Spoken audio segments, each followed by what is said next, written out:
Bonsoir tout le monde. À soir, je vais vous parler de quelque chose qui est très important.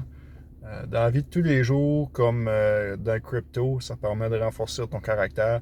C'est le mindset. Ça prend un super bon mindset pour réussir dans le crypto beaucoup plus que dans la vie.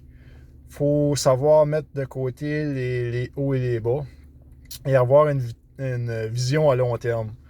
Beaucoup de monde vont entrer dans le crypto avec avec l'appât du gain, mettons.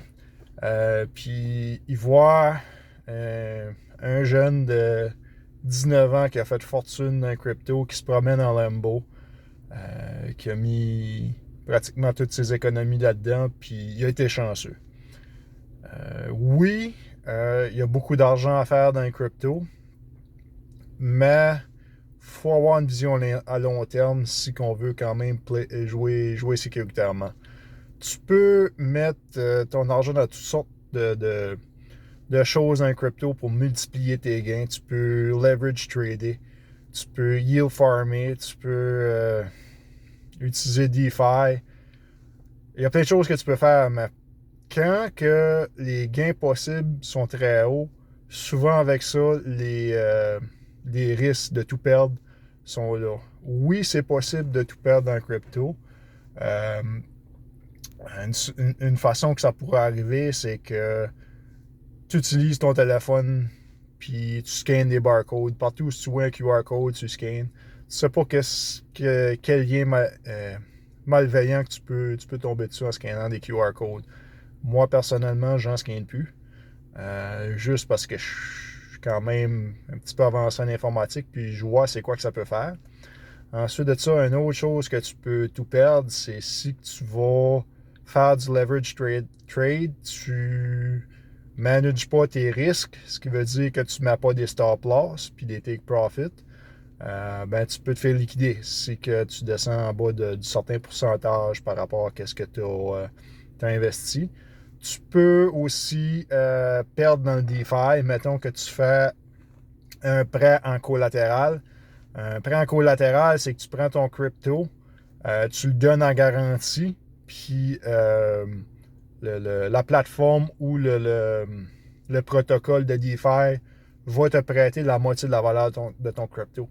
Fait que si tu ne fais pas attention, tu as ton intérêt évidemment qui est chargé par heure pour la plupart des plateformes de DeFi. Donc ton montant de collatéral diminue pas, mais il augmente. Pour être capable de releaser ton argent, il faut que tu payes plus.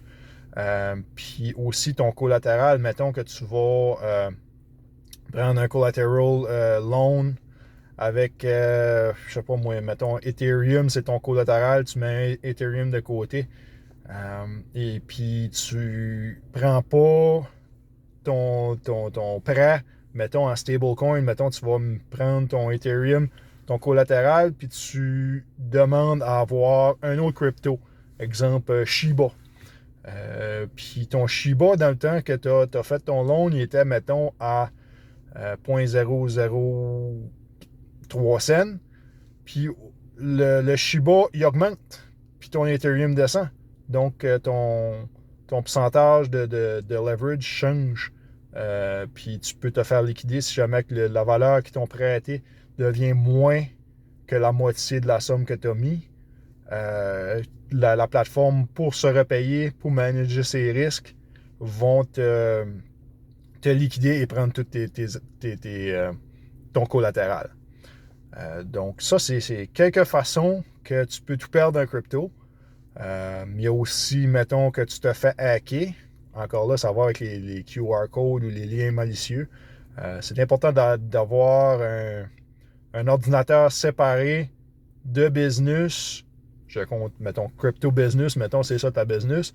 Puis un ordinateur personnel que tu fais tes choses. Moins que tu vas sur le web, mieux que c'est avec cet ordinateur-là. Aussi, assez important d'utiliser un VPN. Qu'est-ce que ça fait un VPN? C'est que ça change ton IP. Donc, mettons que tu es à Edmundston, puis tu utilises le VPN, mais tu peux décider de de donner un IP, mettons, de Calgary ou n'importe où dans le monde. Fait que de même, ça met plus dur à tracer où tu es, puis beaucoup plus dur pour les hackers de te trouver, puis de hacker ton computer. Ensuite de ça, tu as... j'ai parlé du DeFi.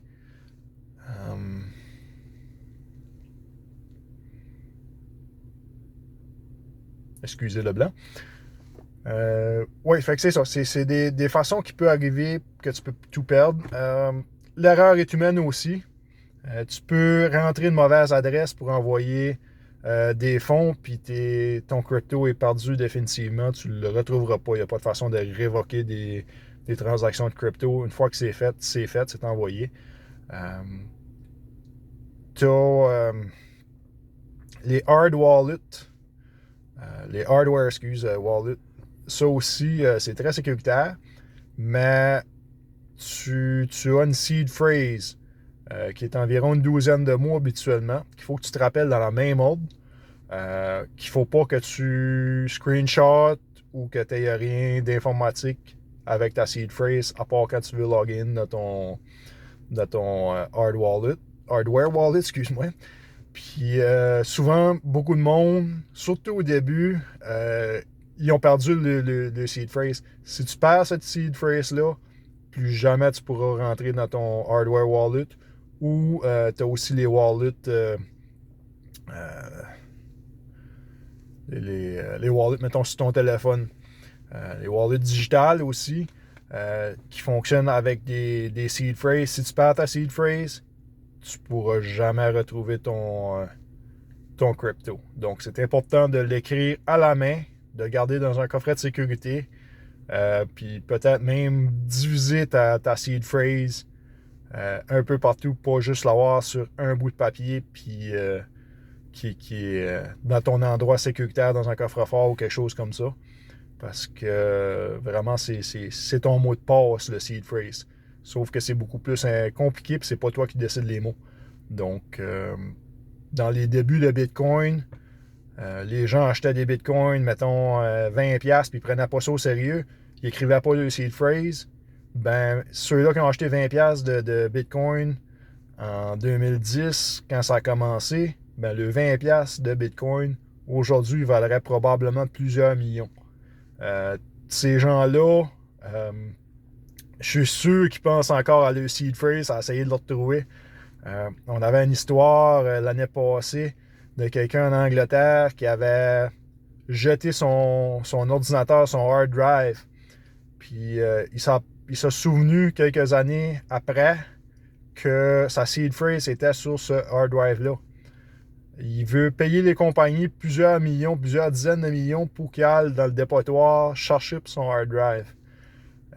C'est autant que ça qu'il a perdu, là. Les compagnies ne veulent pas le laisser aller fouiller le dépotoir. Le petit monsieur, il était pas mal découragé l'année passée. Mais c'est juste des histoires comme ça que tu penses peut-être tout de suite ton 1000 Satoshi, ça vaut rien qu'à peu près une pièce. Ben, c'est parce que dans 10 ans, mec, ça a fait 10 fois la valeur, peut-être plus. Mais ton 100$, s'il fait 10x, t'es rendu à 1000$. Là. Fait que c'est quelque chose à prendre en considération. Il y a beaucoup plus d'adoption dans la dernière 2 années que les compagnies investissent dans Bitcoin. Donc, on voit que la demande n'arrête pas de monter. Puis le futur est dans le crypto. Fait que sur ça, je vous souhaite une bonne soirée. Puis enjoyez le week-end. Bye.